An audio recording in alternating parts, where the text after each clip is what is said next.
স্ত্রীর কথা মেনে চলা পুরুষেরা জীবনে বেশি সফল হন।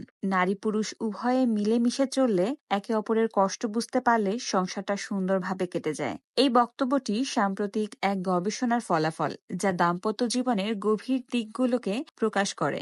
গবেষণায় দেখা গিয়েছে, এমন পুরুষরা যারা তাদের স্ত্রীর পরামর্শ, মতামত এবং চিন্তা ভাবনাকে গুরুত্ব দেন, তারা ব্যক্তিগত, পারিবারিক এবং পেশাগত জীবনে তুলনামূলক বেশি সফল হয়েছেন। স্ত্রীকে শ্রদ্ধা করা এবং তার কথা মেনে চলা মানে এই নয় যে পুরুষেরা নিজেদের স্বাধীনতা হারাচ্ছেন, বরং এটি একটি বোঝাপড়ার প্রক্রিয়া, যেখানে দুজনের মতামত ও অভিজ্ঞতা একত্রিত হয়ে একটি সুন্দর সমন্বয় তৈরি হতে পারে। একজন স্ত্রী সাধারণত পরিবারের দেখভাল করেন এবং সম্পর্কগুলো বজায় রাখার ক্ষেত্রে গভীর অভিজ্ঞতা রাখেন। তার চিন্তা ভাবনা এবং পরামর্শ জীবনের গুরুত্বপূর্ণ সিদ্ধান্তে অনেক সময় দিক নির্দেশনা প্রদান করে, যা একজন পুরুষকে সঠিক সিদ্ধান্ত নিতে সহযোগিতা করে। গবেষণাটি উল্লেখ করেছেন যে এমন পুরুষরা যারা তাদের স্ত্রীর সঙ্গে নিয়মিত আলোচনা করেন এবং তাদের জীবনের অংশীদার হিসেবে দেখেন, তাদের সম্পর্ক আরও মজবুত হয়। এই বোঝাপড়া কেবল পারিবারিক সুখই নয়, কর্মক্ষেত্রে স্থিতিশীলতা এবং মানসিক শান্তিও নিয়ে আসে। স্ত্রীদের একটি স্বাভাবিক অনুভূতি রয়েছে,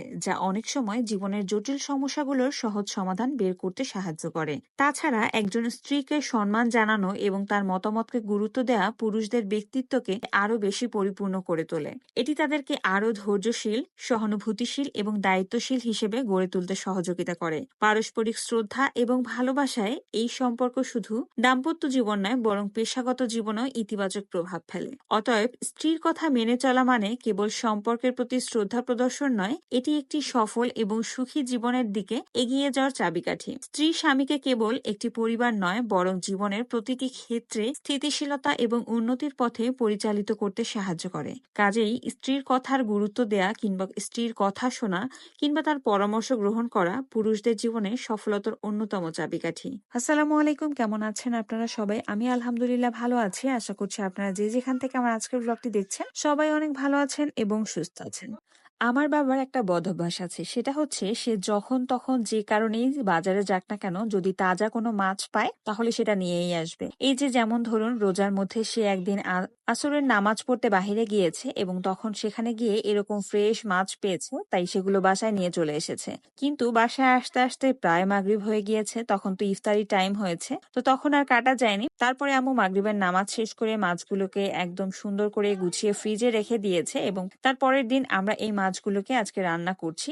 আচ্ছা, আজকে এই যে মাছটি রান্না করছি, এই মাছটির কি নাম সেটা যদি আপনারা জেনে থাকেন অবশ্যই কমেন্টসে জানাবেন। এবং আমাদের বরিশালের ভাষায় এটাকে পোমা মাছ বলা হয়। সো আপনার শহরে এই মাছটির কি নাম সেটা আমার সাথে শেয়ার করতে ভুলবেন না।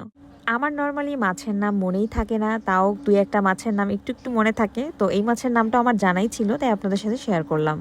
তারপর এই যে আমার সাহরির প্লেট রেডি করে ফেলেছি। সবকিছুই একদম আমার খুবই পছন্দের এবং প্রত্যেকটা খাবারই এত মজা হয়েছিল কি আর বলবো। আলহামদুলিল্লাহ, খুব সুন্দর একটা সাহরি কমপ্লিট করেছি। সো আজকে এখানেই বিদায় নিচ্ছি। সবাই ভালো থাকবেন, সুস্থ থাকবেন এবং আমাদের জন্য অনেক অনেক দোয়া করবেন। আপনি যদি ইউটিউব থেকে আমার আজকের ব্লগটি দেখে থাকেন তাহলে অবশ্যই আমার চ্যানেলটিকে সাবস্ক্রাইব করতে ভুলবেন না, এবং যদি ফেসবুক থেকে আমার আজকের ব্লগটি দেখে থাকেন তাহলে অবশ্যই আমার পেজটিকে ফলো করতে ভুলবেন না। সো সবাই ভালো থাকবেন। আল্লাহ হাফেজ।